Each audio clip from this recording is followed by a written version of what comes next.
कि जो लो हरि आपन पो न जनावे तो लो यह मार्ग को सिद्धांत पढ़े सुने नहीं आवे। आपड़ा जतन थी कई नहीं थवानुं, जे भी छे स्वयं कृष्णनी कृपाथी अने एनाथी भी विशेष होय तो महाप्रभुजीनी कृपाथी।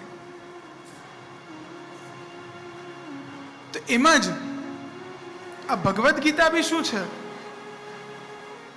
स्वयं हरिथी ज तो प्रकट थई छे, प्रभुना मुखारविंदमांथी प्रकट थई छे, એટલે આપણે પુષ્ટિ માર્ગમાં ગ્રાહ્ય છે। ભગવદ ગીતા માટે એક આચાર્ય બહુ સુંદર આજ્ઞા કરે છે કે સર્વલોક અનુગ્રહાર્થમ અર્જુનમ નિમિત્તીકૃત્ય આહ ભગવાન વાસુદેવઃ અશોચ્યાનિતિ। બીજા અધ્યાયમાં કે આ જે ભગવદ ગીતા રૂપી ગ્રંથ છે એ કોઈ કેવલ અર્જુન માટે પ્રકટ નથી થયો। અર્જુનમ તો કેવલમ નિમિત્તીકૃત્ય, અર્જુનને તો કેવલ એક નિમિત્ત માત્ર બનાવ્યું છે। અર્જુનને નિમિત્ત બનાવ્યું, પણ પહોંચવું છે ક્યાં સુધી? સર્વલોક અનુગ્રહાર્થમ। પ્રભુને આખા જગત પર અનુગ્રહ કરવો છે, આખા જગત પર કૃપા કરવી છે, એના માટે એ ઉપદેશ અર્જુનને આપ્યો અને અર્જુન તો કેવલ એક નિમિત્ત માત્ર છે। તો એવું નથી કે ભગવદ ગીતા આપણે ત્યાં ઓછી માનીએ છીએ કે વધારે માનીએ છીએ। ભગવદ ગીતા અક્ષરશઃ એક કહી શકીએ તો સર્વકાલીન છે, સર્વદેશીય છે અને સર્વમાન્ય છે। ભગવદ ગીતા એવું ગ્રંથ છે કે જેના માટે આપણે એક સ્વતંત્ર જયંતિ મનાવીએ છીએ। આપ સૌને ખ્યાલ હશે, માક્ષર મહિનામાં આવે છે ભગવદ ગીતા જયંતિ એકાદશીના। તો એ સર્વકાલીન છે, સર્વદેશીય છે અને સર્વમાન્ય છે। કોઈ માણસ એમ કહેતું હોય કે હું ભગવદ ગીતાને માનતો નથી, તો પછી એ માણસને બરાબર સમજણ નથી કે એનું જીવન બરાબર નથી, એમ કહી શકીએ। હવે એવું બી નથી કે ગીતાજીની અમુક દેશમાં જરૂરત છે કે અમુક દેશમાં જરૂરત નથી। ગીતાજી અહીંયા જાઓ, કાંદિવલીમાં બી લોકોને જરૂરત છે ને અમેરિકાના ન્યૂજર્સીમાં બી લોકોને જરૂરત છે, કેમ કે જીવન તો ખેર મનુષ્યનું જ છે। અને ગીતાજી સમગ્ર છે શું? આપણે પહેલા એક ભૂમિકા સમજીએ। બધા જ ઉપનિષદો, બધા જ વેદો, બધાનો જ સાર। શ્લોક આવે છે કે સર્વોપનિષદો ગાવો દોગ્ધા ગોપાલ નંદનઃ પાર્થો વત્સઃ સુધી ભોક્તા દુગ્ધમ ગીતામૃતમ મહત। બધા જ ઉપનિષદો, બધા જ ઉપનિષદો રૂપી ગાય છે, જેના રખવાલા એટલે ગોપાલ એ સ્વયં પ્રભુ છે। પાર્થો વત્સઃ અર્જુન છે એ વાછરડું છે, અને દુગ્ધમ ગીતામૃતમ મહત અર્જુન એ ગીતા રૂપી દૂધનું પાન કરે છે। જેટલા બી ઉપનિષદો છે એ બધી જ ગાયો છે, એના રખવાલા સ્વયં પ્રભુ છે। અર્જુન એ વાછરડું છે અને દુગ્ધ જે છે એ ગીતામૃત છે।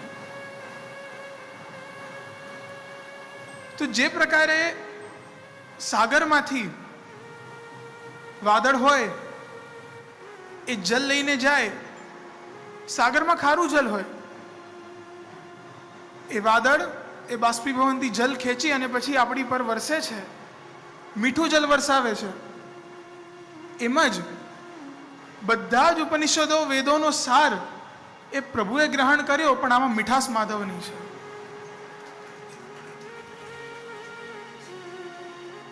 એ ગીતાજી એટલું સરળ અને એટલું સુંદર રીતે આપણી સામે પ્રભુએ આપણને ઉપદેશ એવો આપ્યો છે કે એક એક જીવનની શ્વાસમાં બી આપણને ખબર પડે કે જીવન કેવી રીતે જીવવું જોઈએ। અને અને આ ગ્રંથ એકદમ શાશ્વત છે, એનો કોઈ અંત ન હોઈ શકે, નિત્ય ચાલવાવાળો. કોઈ વિશેષ સંપ્રદાય માટે, કોઈ વિશેષ સાહિત્ય માટે, એ કેવલ ગીત સંગીત આવું કોઈ નથી, કેવલ કલા માત્ર નથી. એ સર્વકાલીન છે, સર્વદેશીય છે અને સર્વમાન્ય છે. જેમ મેં પહેલા કહ્યું, ગીતાજીને કોઈ નકારી શકતું નથી.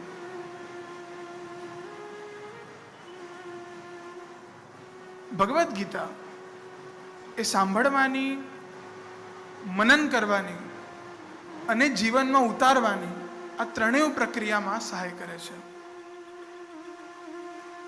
પણ કેવી રીતે આપણે ભગવદ્ ગીતાનું શ્રવણ કરીએ,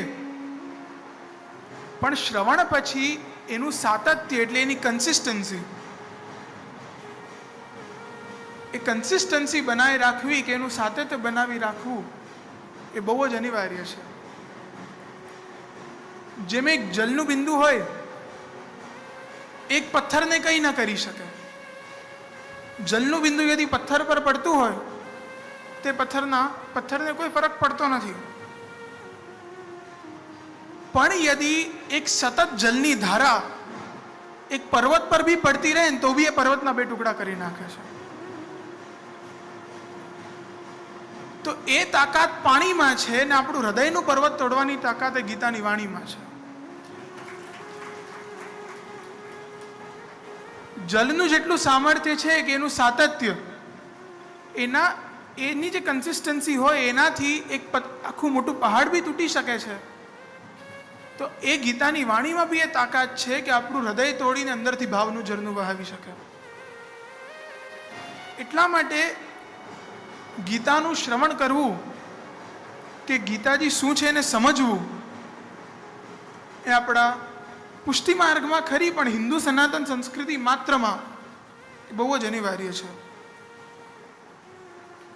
આખા હિન્દુ ધર્મની ફિલોસોફી અગર એક ગ્રંથમાં સમજવી હોય, એક જગ્યાએ જેટલા બી આચાર્યો છે, જેટલા બી સંતો છે, જેટલા બી મહંતો છે, બધાની વાણી જ્યાં એક થતી હોય ને, એ મંચ ભગવદ્ ગીતા છે, એ ગ્રંથ ભગવદ્ ગીતા છે.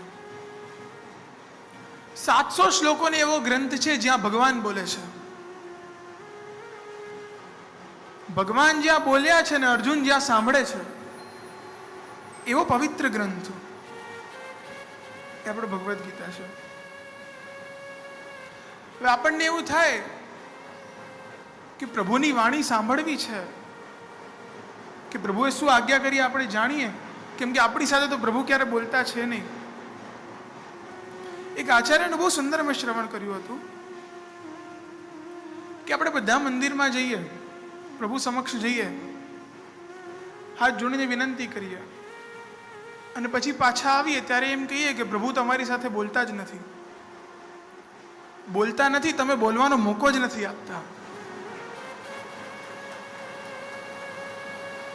આપણે પ્રભુ સન્મુખ જઈએ, પ્રભુ મુझे ये देना वो देना, આ કરજો, તેવું કરજો, મને આ નથી ચાલતું, તે નથી ચાલતું, અને પછી આવીને કહીએ કે મારાથી ભગવાન વાત નથી કરતા. અરે તે ચાન્સ જ ક્યાં આપ્યો પ્રભુને? આપણે જ બધું બોલીને પાછા આવતા રહીએ અને પછી આવીને ફરિયાદ કરીએ. તો એટલા માટે પ્રભુને સાંભળવાનો અવસર એ સત્સંગ છે. સત્સંગ વિશેષ ગ્રંથોનો, જેમ ભગવદ્ ગીતા છે, જેમ શ્રીમદ ભાગવતજી છે, આ બધા જ ગ્રંથોનો યદિ સંગ કરીએ તો એ પ્રભુ જોડે વાર્તાલાપ જ થયો આપણે માની શકીએ.